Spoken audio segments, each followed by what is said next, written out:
Compliance. Você já deve ter ouvido esse termo. Nos últimos meses, ele se tornou bastante popular na imprensa. Diversas empresas anunciaram a criação de departamentos especializados em compliance. Mas você sabe mesmo o que é isso?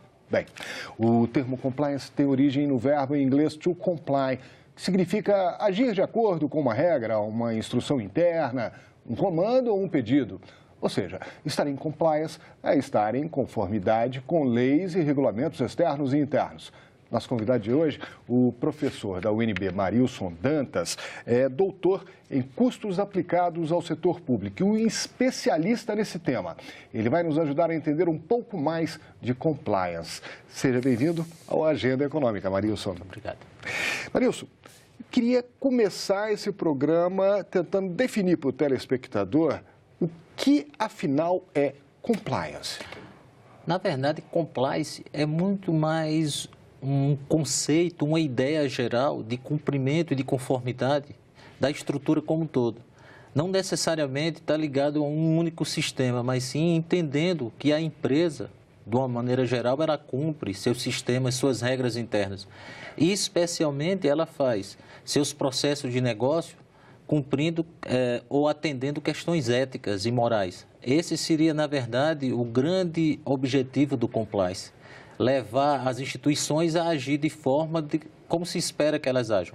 Ter seus processos de negócios dentro da normalidade, dentro de condição ética, da condução ética dos seus negócios. Isso explica porque nos últimos meses os brasileiros ouviram falar tanto em compliance. Muitas empresas denunciadas durante as investigações da Operação Lava Jato anunciaram departamentos, diretorias de compliance, não é? Exatamente. Na verdade, o que se buscou com esse tema de trazer essa discussão do compliance foi, na verdade, o resultado de se perceber que os processos de compliance dentro das organizações que estavam envolvidas de alguma maneira com a Lava Jato, elas não foram eficazes o suficiente para que pudesse mitigar o risco dessas empresas não cumprirem ou fazerem negócios fora de um certo nível esperado de ética.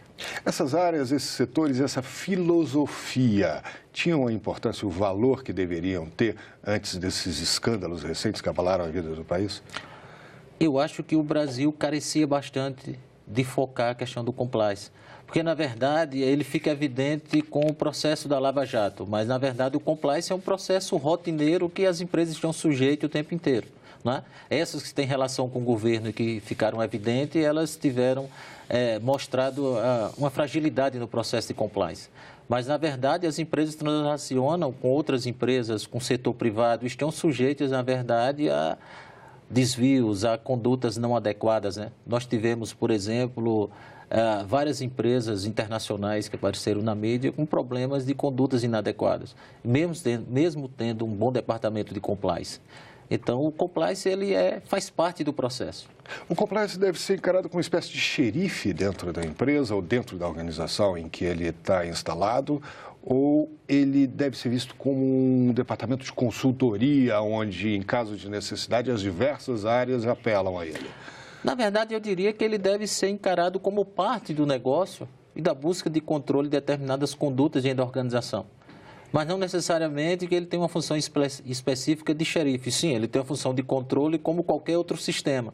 Mas, na verdade, ele mostra uma preocupação clara da instituição em tentar se portar e fazer seus negócios, né, tanto instituições públicas como privadas, dentro de um processo que respeite a ética, respeite a legalidade também, né? Vamos tentar dar para as pessoas um exemplo prático de quando uma área de compliance deve agir numa empresa. A gente pode usar algum acontecimento recente ou algo simulado. Vamos tentar mostrar praticamente para as pessoas a importância desse setor? Sim. Por exemplo, nós tivemos um caso específico com a Volkswagen, né? A Volkswagen Mundial, de maneira premeditada, burlou o sistema de aferição da questão dos seus carros a diesel, se eu não estou enganado. E aí, o que significa? Na verdade, você tem aí você teve uma falha, porque esse processo passou, mas, na verdade, o setor de compliance deveria estar extremamente envolvido e deve ter sido envolvido nesse processo de correção, né? De volta da conduta da Volkswagen, tanto é que ela reconheceu esse processo. E aí nós temos uma aplicação que talvez essa seja mais recente, que se possa ver além do Brasil, né? Porque dá a entender que esse problema é só nosso, né? Não era, Não é nosso, é um problema mundial que as empresas estão bastante preocupadas, especialmente nesse mundo globalizado, onde uma atitude inadequada de uma empresa tem um efeito muito sério no seu negócio. Isso acaba tendo um efeito terrível na imagem de uma empresa junto ao consumidor de seus produtos, né? Sim. Na verdade, isso cria uma desconfiança, né? Porque se a empresa não está agindo de maneira adequada, bom, as outras informações que ela fornece também são confiáveis, né? Se ela toma uma atitude de negócio inadequada que fere as questões éticas e muitas vezes questões legais e as outras regras que ela tem que respeitar. Então, na verdade, o compliance, ele vem buscar essa integridade. Mostrar que as empresas vão garantir, de alguma maneira, a conformidade e o cumprimento de todas as regras.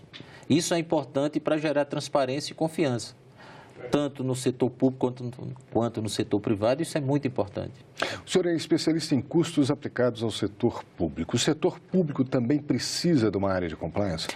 Sim, precisa. E o setor público, talvez, ele tenha um outro viés. Nós temos no setor público a obrigação, por conceito e por legislação, de cumprir normas, né? Nós fazemos o que as normas estabelecem. Então, a questão do controle e cumprimento de normas, nós somos bastante, eu diria, bem atendidos em termos de setor público. Qual é o nosso desafio? Trabalhar a questão da gestão, da eficiência, buscar nos comunicarmos com a sociedade na aplicação dos nossos recursos. Seria na entrega dos produtos, como é que nós estamos cumprindo nossas obrigações, que nos comprometemos em termos de gestão. Eu acho que esse seria o grande caminho no setor público que o compliance poderia nos ajudar. Como é que o Tribunal de Contas da União entra nessa história? Ele é uma parte dessa estrutura de compliance, né? Sim, é uma parte importante. O Tribunal de Contas tem trabalhado muito junto com a estrutura dos tribunais de contas estaduais, né?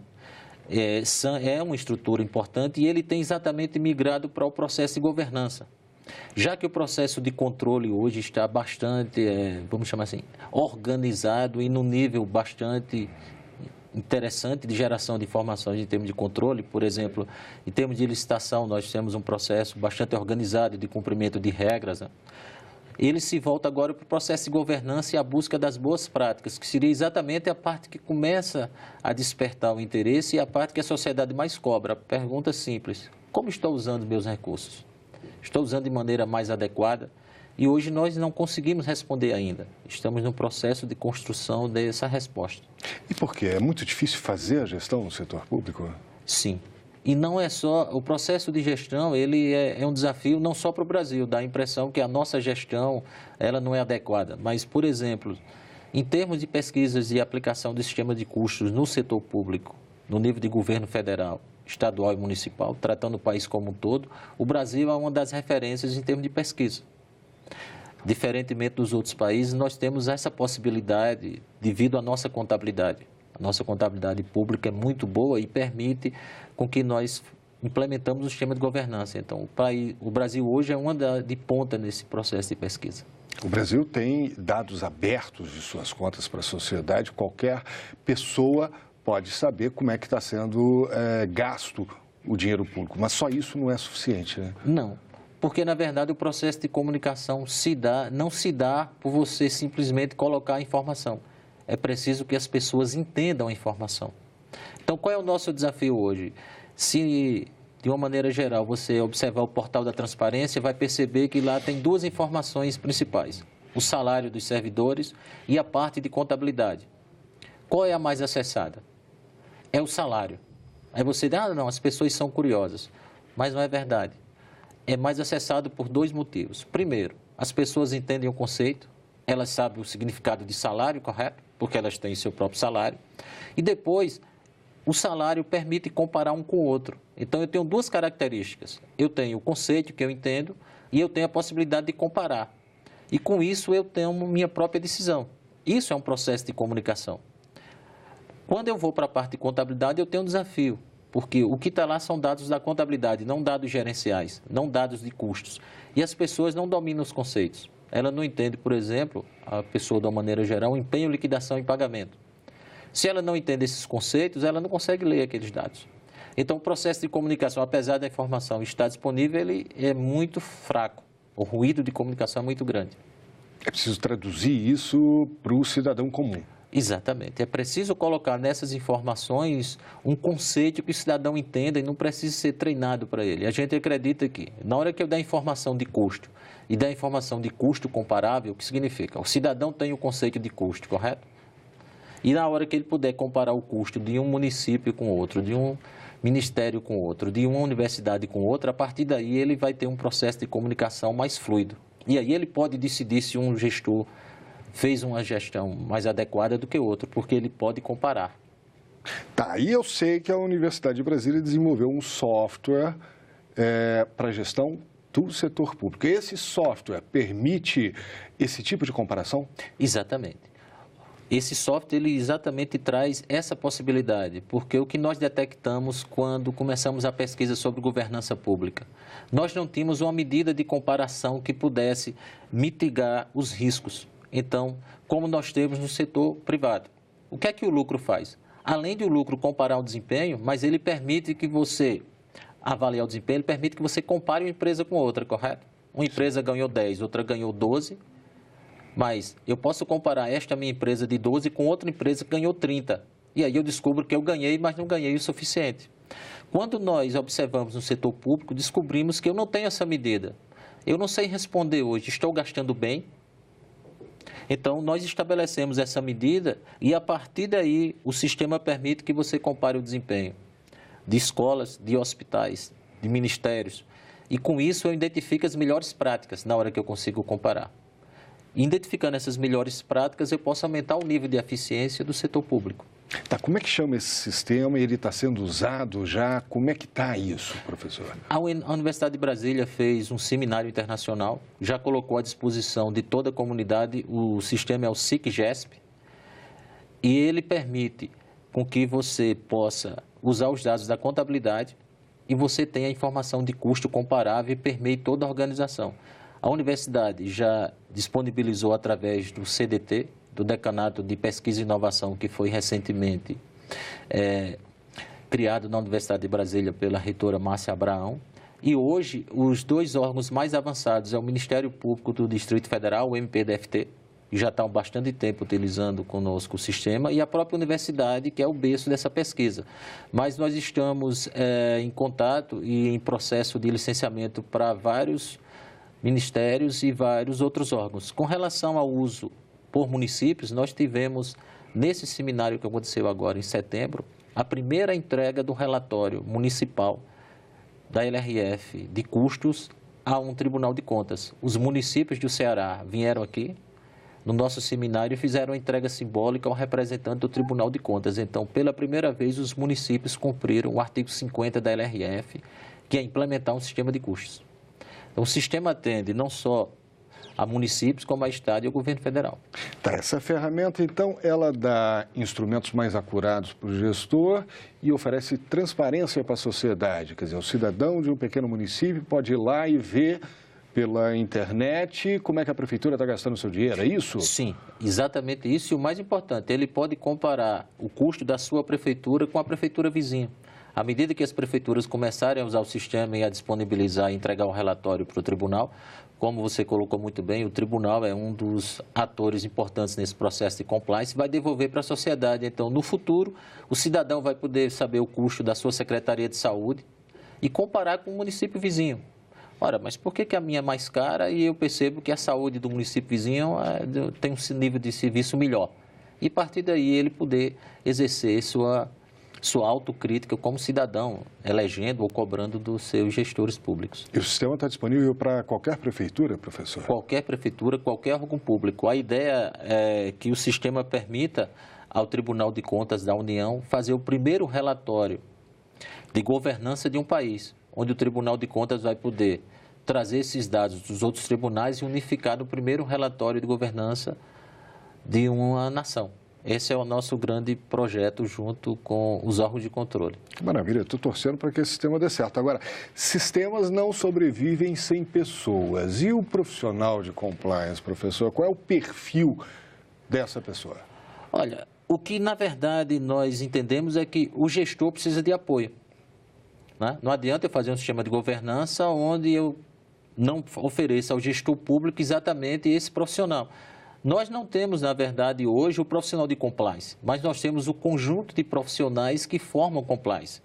Se nós pensarmos nos municípios, nós vamos ter os próprios contadores e o grupo interno, nós temos as assessorias hoje, contábeis, de gestão, os advogados também, assessoria jurídica que dá suporte. Nós temos os tribunais de contas, os professores na universidade. Tanto é que a Universidade de Brasília não desenvolveu só um sistema, ela desenvolveu também um know-how. Então, junto com o software, que é a parte materializada do processo, nós estamos transferindo também know-how. Para quem? Para as universidades, para as empresas de consultoria, de modo que esse processo de governança, que no fim ele vai se tornar um grande processo de compliance, possa chegar próximo do município mais distante do Brasil. Não só o software, mas também a capacitação. Professor, aqui, depois dessa rápida conversa, acho que consigo nomear pelo menos 3 premissas do que deve estar envolvido no sistema de compliance: transparência, economicidade, eficiência. Estou certo? Tem mais premissas que têm que ser levadas em conta? Eu acho que essas são as premissas basilares. E junto com a eficiência você tem um processo de boas práticas, você tem um processo de governança. Como nós colocamos no início, o compliance é uma ideia geral, que ela respalda em várias atividades de vários atores. Mas, no fim, eu acho que essas 3 características são as características principais, especialmente a transparência, o que significa envolver os atores, a sociedade, de modo que ela possa externar sua opinião. Hoje é o nosso desafio melhorar o processo de comunicação e responder uma pergunta que é simples, mas é difícil. Estou usando bem os recursos escassos, né? Nós estamos agora com uma dificuldade bastante forte de recursos no setor público. E os recursos que nós temos, que não são poucos, estão sendo bem usados? Eu acho que esse vai ser a grande resposta que nós vamos dar à sociedade para iniciar um processo de compliance que nunca termina, né? Ele se consolida, ele se torna mais robusto, mas ele, na verdade, é um processo eterno, como é a gestão e a governança, né? Agora, os brasileiros se acostumaram nos últimos meses a ver notícias de corrupção nos contratos entre órgãos públicos, entre governos e empresas privadas. Como minorar isso? Como resolver essa chaga que o brasileiro já está cansado de ver nas manchetes dos jornais? Olha, eu acho que o caminho é o compliance. Isso é um fato. E o outro caminho é melhorarmos o processo de gestão do setor público. Juntos, acho que nós conseguiremos minimizar esse processo. Porque existe a corrupção, esse é o processo que nós vemos nesse momento de uma forma mais cotidiana. Mas nós temos um inimigo maior que não aparece na mídia, que é a ineficiência. Imaginando que a corrupção é uma parte que deve ser combatida, não tenha dúvida, mas a maior parte do recurso ela é aplicada. As pessoas recebem salário, os órgãos funcionam, os hospitais funcionam. Então, eles precisam funcionar melhor. Então, o que nós devemos, a partir de agora, é manter firmes nesse combate à corrupção. Mas agora, percebemos que precisamos também trabalhar em ineficiência. Não é? Significa o quê? Comunicando melhor, controlando melhor e usando melhor os recursos públicos. Só o orçamento da União perfaz alguns trilhões, né? Então, não é que nós tenhamos pouco recurso. Nós temos recursos. Para que eu aporte mais recursos, a minha pergunta básica é: estou usando bem o que eu tenho? Então, combater a ineficiência nesse volume de recursos em todos os níveis, estadual, federal e municipal, eu acho que é o nosso grande desafio. E é um desafio grande porque ele é silencioso, né? Você não vê essas discussões na mídia sobre a eficiência. Você vê sempre sobre a corrupção, que é o que salta aos nossos olhos hoje. Mas é real que o dinheiro público, muitas vezes, ele vai pelo ralo em diversas ações governamentais, né? Sim. Nós temos desafios ainda de planejamento, né? Nós temos desafios de escolher políticas públicas, mas perceba, quando eu falo pensando só em 1 trilhão, que o orçamento é muito maior, é muito recurso. E, evidentemente, eu evidencio muito quando eu erro, mas os acertos não são evidenciados, né? Nós temos um país continental que é difícil gerir. Temos que ver também que esse é um desafio. E o Brasil acerta em muitas políticas, né? Com certeza. Nós, por exemplo, diminuímos o analfabetismo, né? Em 10, 15 anos, nós levamos praticamente todas as crianças para a escola. Reduzimos a fome. Reduzimos a fome. Ainda temos muito a fazer, as escolas precisam ser melhoradas, mas veja, nós conseguimos passos largos em algumas áreas. E parece que esses passos não é dado o valor que merecem, né? Parece que nós só temos problemas. Eu acho que chegou a hora também de ver algumas soluções que nós oferecemos, sem esquecer nunca de combater a corrupção e combater a ineficiência, né? O senhor citou que o Ministério Público Federal já está utilizando essa ferramenta da UNB. O senhor consegue identificar áreas em que o compliance no setor público já é uma realidade ou já está avançando bastante? Sim. Nós temos, na verdade, falando do governo federal, que é mais próximo, nós temos a CGU, a Controladoria, né? Nós temos o próprio TCU, que tem feito um processo de educação e um processo de trabalho junto aos órgãos públicos, né?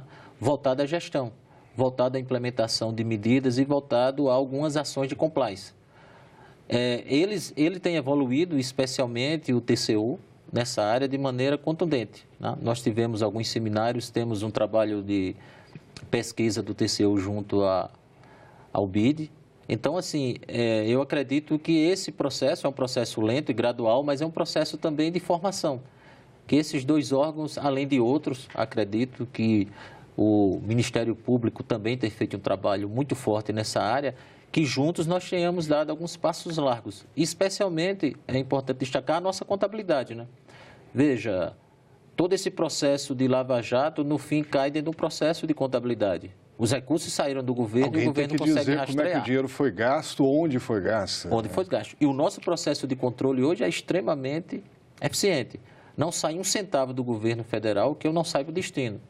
Eu não sei a gestão ainda, se ele foi bem usado ou não, mas eu sei onde ele está e para onde foi. Isso nos ajuda a combater a corrupção, né? Porque se nós não tivéssemos esse controle tão acurado, talvez a Lava Jato não tivesse tido esse êxito todo. A Universidade de Brasília também está utilizando esse sistema, professor? Sim. Como é que está sendo lá? Olha, está sendo muito interessante a experiência, porque a Universidade de Brasília hoje, ela procura ser referência nesse processo.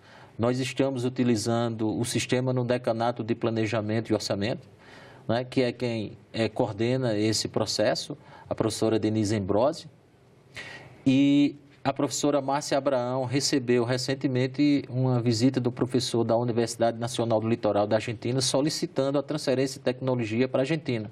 Ele é o diretor da Agência Anticorrupção na Argentina e foi entregar oficialmente o interesse da Argentina em levar essa tecnologia da universidade para lá. Porque, como eu falei durante o programa, nós hoje estamos num nível de pesquisa relativamente alto, em destaque em relação aos outros países, não só da América Latina. Professor, o programa está chegando ao final, mas eu queria que o senhor falasse um pouquinho de futuro. O brasileiro anda meio desanimado com tudo o que está acontecendo nesse país. E aqui a gente vê que o compliance é uma ferramenta que pode auxiliar muito na gestão do dinheiro público, pode ajudar bastante na redução dos crimes de corrupção.